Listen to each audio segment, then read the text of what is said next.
Imagine a landscape so vast it swallows the horizon. The Great Plains. A place of extremes, where the heat can blister the earth and the cold can shatter bone. To survive here, you need more than just courage. You need ingenuity. You need to turn the land itself into a tool. Consider this for a moment. 500 years ago, on these open prairies, there were no metal pots, no iron skillets, no ceramic ovens. So, how do you boil water? How do you turn a raw harvest into a hot, life-saving soup during a freezing blizzard when you cannot put a container over a fire?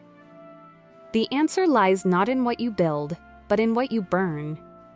History books often call the cooking of the past primitive. They are wrong. What we are about to show you is a mastery of physics. It is a manipulation of thermodynamics using nothing but fire, stone, and animal hide. This is not just about eating. It is about engineering. It is about understanding the specific heat capacity of rock and the tensile strength of skin. This is the lost art of stone boiling, and today we are bringing it back to life to see if the old ways can still feed us. To understand the food of the Great Plains, you must first understand the architect of the prairie, the buffalo, or Tatanka. For the Lakota people, this animal was never viewed as mere livestock or a commodity to be bought and sold for profit. It was a relative, the sun and the moon of their existence, and the center around which all life revolved. When a buffalo was taken on a hunt, it was not a transaction, but a sacrifice where the animal gave its life so the people could live. In return for this sacrifice, the people made a silent and binding promise of honor. And in this context, honor meant wasting nothing. Absolutely nothing. Today we are accustomed to buying meat wrapped in plastic, completely disconnected from the life it came from, discarding the bones and ignoring the organs. But on the plains, such waste was unthinkable, for when a hunt was successful, the work began immediately as a vital community event. The men may have fired the arrows, but the women held the knowledge of the harvest, knowing that every single piece of the animal had a specific and vital purpose. The bones were not thrown away, but became tools, needles, and scrapers, while the sinew became thread for sewing moccasins and tipping arrows. The fat was rendered down for fuel or mixed with meat for preservation, and even the droppings were collected to burn as fuel when firewood was scarce. The buffalo was the department store, the hardware store, and the pharmacy all in one living creature. But for our cooking method today, one specific organ is more valuable than gold. To a modern eye, the stomach lining or paunch might look like refuse, textured and strange to those raised on grocery store steak. But to the indigenous chef, this was the finest cookware available because the lining of the buffalo's stomach is a marvel of nature. It is incredibly tough, capable of expanding without tearing, and most importantly, it is waterproof, making it the original pot before the arrival of metal kettles. The paunch was carefully cleaned, turned inside out, and suspended on sticks to hold gallons of water without leaking. It was lightweight, portable, and when it had served its purpose, it could be eaten or returned to the earth as the ultimate sustainable technology. But the vessel is useless without the meat, and for a stone-boiling feast, the preparation of the meat was an art form in itself. Fresh meat, what was called green meat, was prized for its tenderness, but it was often too precious to eat all at once. The best cuts were sliced paper-thin to increase their surface area, allowing the sun and wind to dry them quickly before spoilage could set in. However, for a soup, we do not need the prime steaks, so we look for the ribs and the tougher cuts that contain the deep and rich flavors of the animal. This is where the stone boiling method shines because it is a slow and gentle heat that respects the animal by transforming its toughest fibers into something tender and nourishing. The buffalo has provided the meat and the vessel, so now we must turn to the earth to find the flavor. While the buffalo reigned supreme over the open plains, a diet consisting purely of meat was not enough to sustain a civilization through the changing seasons. To survive the harsh winters and the blistering summers, the people needed balance. and they found it by looking down at the gifts of the soil. To an outsider, the Great Plains might look like an endless and monotonous sea of grass. But to a grandmother of the tribe, this landscape was a diverse garden. It was a grocery store that stretched for 1,000 miles, provided you possessed the ancestral knowledge to know exactly where to look. The most important of these hidden treasures was the timsala, also known as the prairie turnip, which served as the essential starch for the Lakota people.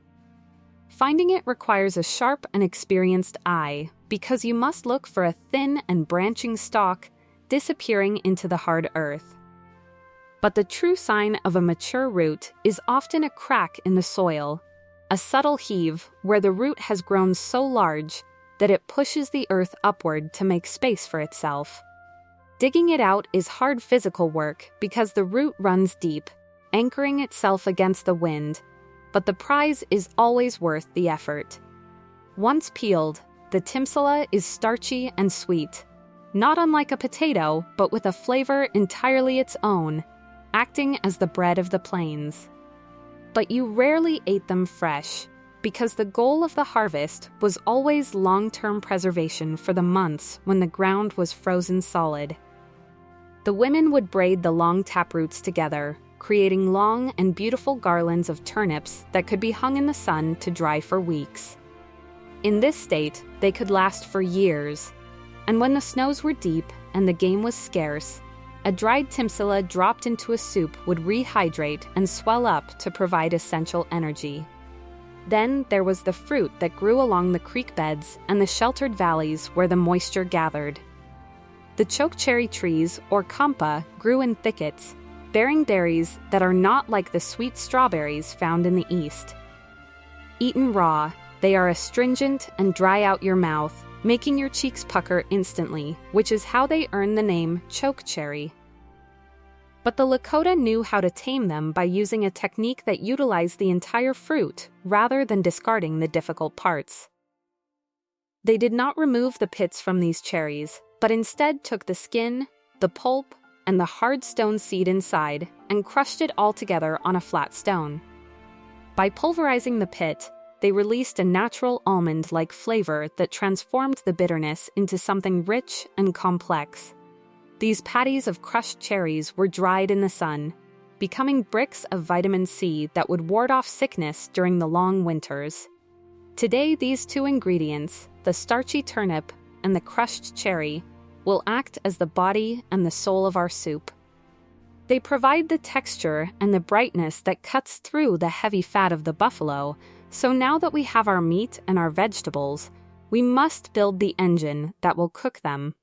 You cannot simply walk to the riverbank and pick up the first stone you see, because in the world of stone boiling, geology is a matter of life and death. If you choose a porous sedimentary rock like sandstone or a river rock that has been soaking in the water for years, it will contain microscopic pockets of trapped moisture deep inside its core. When you place that wet rock into a roaring fire, that trapped water turns into steam and expands with violent force, causing the rock to detonate like a grenade, sending shrapnel flying into the food and the people. Therefore, the chef must also be a geologist, seeking out specific types of stones that are dense, dry, and capable of enduring extreme thermal shock. We look for volcanic basalt or heavy granite, rocks that were born in fire and pressure, because these stones act as thermal batteries that can absorb an immense amount of energy without cracking. The perfect boiling stone is roughly the size of a grapefruit, smooth enough to keep ash from sticking to it, but rough enough to be gripped securely by wooden tongs. Once the proper stones are gathered, we must consider the fuel. For a cooking fire on the plains is not a casual campfire, but a precise industrial furnace. You cannot use soft woods like pine or willow because they burn too quickly and produce a resinous black smoke that will coat the stones and ruin the flavor of the soup. Instead, we seek out the hardwoods like oak or ash, or the dense and dry cottonwood that has fallen and cured in the sun for seasons. These woods burn hot and clean, creating a bed of coals that can reach temperatures exceeding 1,000 degrees. which is necessary to turn a gray stone into a glowing red engine of heat. The fire is built in a specific way, often in a shallow pit or a tight circle, designed to concentrate the heat inward toward the stones rather than letting it escape into the open air. The stones are buried in the heart of the wood, completely surrounded by fuel, ensuring they heat evenly from all sides to prevent them from shattering when they hit the cold water. While the stones are charging in the fire, we turn our attention to the structure that will hold our meal, the tripod. 3 sturdy poles are lashed together at the top, creating a shape that is inherently stable and capable of supporting heavy weight without tipping over, even in the strong winds of the prairie. This tripod is not just a stand, it is the skeleton of our kitchen, allowing us to suspend the cooking vessel at the perfect height for working. Now comes the most delicate part of the process, which is preparing the paunch that we harvested from the buffalo earlier. The stomach lining is strong, but it is still organic tissue that can burn if it touches hot coals or tear if it is mishandled. We drive small stakes into the edge of the stomach opening or use skewers made of dogwood to keep the mouth of the bag wide open. This creates a sturdy rim that allows us to tie the paunch to the tripod legs, suspending it so that the bottom of the bag hovers a few inches off the ground. It creates a beautiful, translucent basin that looks fragile but is actually watertight and ready for work. We carefully pour fresh water into this suspended skin, filling it until it is heavy and taut, watching as the hide stretches slightly under the weight of the liquid.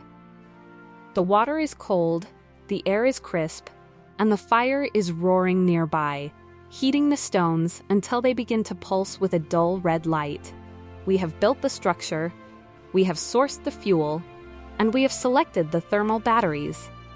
The stage is now set for the transformation, where we will use these simple elements to perform a feat of thermodynamics that rivals any modern kitchen.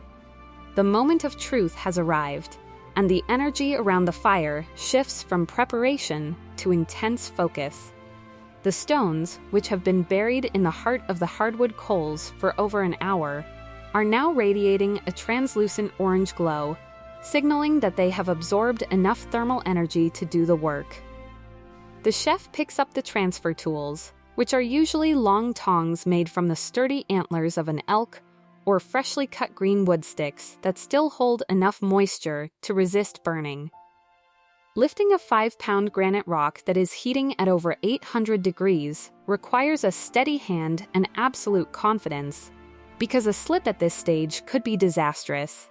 The heat radiating from the stone is so intense that you can feel it searing your face from feet away, and the air around the rock shimmers and distorts, creating a visual mirage of the power contained within the mineral. But we do not drop this stone directly into the soup just yet, because it is covered in a layer of gray wood ash and carbon from the fire. If we were to place it straight into the broth, the soup would become muddy and gritty, so we perform a critical intermediate step known as the rinse. Beside the main cooking vessel, there is a smaller bowl of water dedicated solely to cleaning. The chef dunks the glowing rock into this rinse water for a split second, causing a loud hiss and a cloud of steam as the ash is blasted away from the surface of the stone. It is a violent and quick motion, a cleaning ritual of fire and water that leaves the stone clean, hot, and ready for the main vessel. Now comes the climax of the process, the moment the rock is lowered into the paunch filled with water, meat, and vegetables. You might expect the water to slowly heat up like a pot on a stove, but the reaction is immediate and explosive. The second the thermal battery hits the liquid, the water around it flashes into steam, and the entire vessel begins to roil and churn violently. This is not a gentle simmer, it is a ferocious transfer of energy where the heat trapped inside the rock is desperately trying to equalize with the cold water. The soup bubbles furiously, rolling over itself, and within seconds, the water is boiling harder than it ever could on a modern gas range. The steam that rises is thick and smells of cooked bison and wild herbs, enveloping the cooks in a warm and savory fog. However, the physics of stone boiling requires a rhythm because the rock will eventually lose its heat and the boil will subside. To maintain the temperature, a cycle must be established where a cooled rock is removed with tongs and replaced immediately by a fresh hot one from the fire. It creates a continuous rotation, a dance between the fire pit and the soup pot that requires perfect timing to ensure the cooking process never stalls. As this cycle continues, the ingredients undergo a transformation that is different from metal pot cooking. The intense, localized heat of the stones sears the meat from the inside out while the liquid cooks it, breaking down the tough connective tissues of the ribs and softening the dried prairie turnips. The final result, the wohanpi, possesses a flavor profile that is impossible to replicate in a modern kitchen. Because the rocks themselves are part of the cooking liquid, they impart a subtle mineral seasoning to the broth, a taste of the earth itself. There is also a faint, smoky hint of the wood fire, and a touch of carbon that acts as a natural seasoning, adding depth and complexity to the dish. It is a flavor that connects the eater directly to the geology of the plains, tasting of the granite, the river, and the fire. The soup is now thick, rich, and piping hot, cooked not by conduction through a metal wall, but by the direct immersion of the landscape into the food. We have successfully turned raw ingredients into a life-sustaining meal using nothing but the resources found on the open prairie. The stone-boiling feast is a moment of celebration and immediate abundance, but on the Great Plains, such moments are often fleeting. The Lakota people lived in a reality where the difference between life and death was often determined by how well they prepared for the lean times, specifically the deep freeze of winter. Therefore, what happens after the hunt is just as important as the meal itself because nothing can be wasted, and the surplus must be transformed into a guarantee of survival. To secure their future against the biting cold, the people developed a food technology that is arguably the most perfect survival ration ever invented, known to the Lakota as Wassna and to the world as Pemmican. The process begins with the remaining meat, which is sliced into thin strips and dried in the sun and wind until it is brittle and hard as wood, completely void of moisture. This dried meat is placed on a flat hollowed stone and pounded rhythmically with a heavy rock hammer or maul, a task that requires immense physical endurance and patience. The goal is to pulverize the tough muscle fibers until they shatter completely, turning the jerky into a fine, fluffy powder that looks more like shredded tobacco or cotton than meat. Into this protein dust, the cooks mix the dried and crushed chokecherries we gathered earlier, adding a critical burst of acid and vitamin C to the mixture to prevent scurvy. But the binding agent, the secret that makes this food legendary, is the rendered fat of the buffalo. Hot, melted tallow is poured over the meat and fruit mixture, coating every single particle in a layer of pure energy. This liquid fat acts as a natural seal, locking out oxygen and moisture, which prevents bacteria from growing and allows the food to stay fresh for years without any refrigeration.